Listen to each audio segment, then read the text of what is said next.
Elsewhere on Capitol Hill, a new report is concluding that a major biosafety incident in China likely caused the COVID-19 pandemic. Republican Senator Marco Rubio released the 328-page report.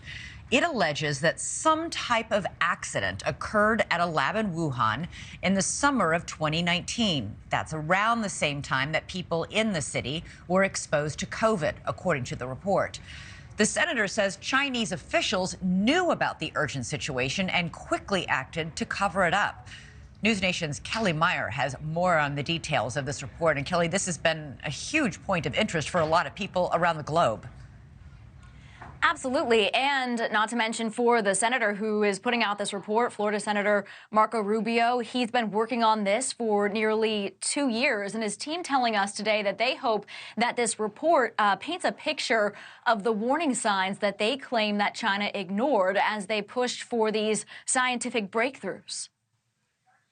Tonight, new findings claiming China hid the truth about COVID-19. That's according to a new report from a Republican-led investigation into the origins of the coronavirus pandemic. Florida Republican Senator Marco Rubio releasing the findings in a 328-page report that took 2 years to complete. In it, Rubio concludes that a, quote, serious biosafety incident in China most likely caused the coronavirus pandemic. These researchers were doing some pretty scary and risky things. In essence, they were doing things that virtually no other labs in the world would dare do because of how dangerous, how risky, how unsafe they are.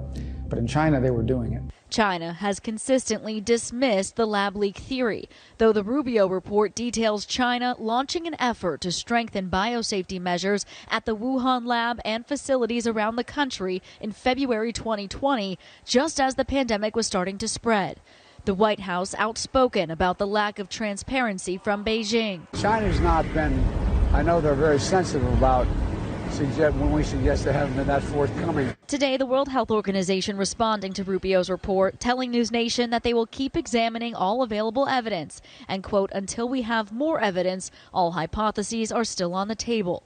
The Rubio report acknowledging there is no smoking gun that proves the virus came from the lab. And leaders in the medical community, including Dr. Anthony Fauci, telling Elizabeth last month the answer remains unclear. What is it going to take to definitively prove where and how this virus emerged? We don't have definitive evidence one way or the other.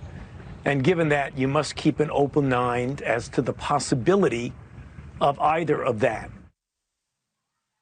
Now, China is responding by hitting back at Senator Rubio, calling him an anti-China senator. And Rubio has been outspoken about China on Capitol Hill, an outspoken critic of them for several years here. Elizabeth. Yeah, but boy, this report does seem to fall into the category most definitely of a lab leak here, and everybody's been really wondering which of the two it is. Kelly, fascinating report. Thank you so much. Thank you for watching. Go to newsnationnow.com to find NewsNation on your television provider, and don't forget to click the red subscribe button below to get more of NewsNation's fact-driven, unbiased coverage.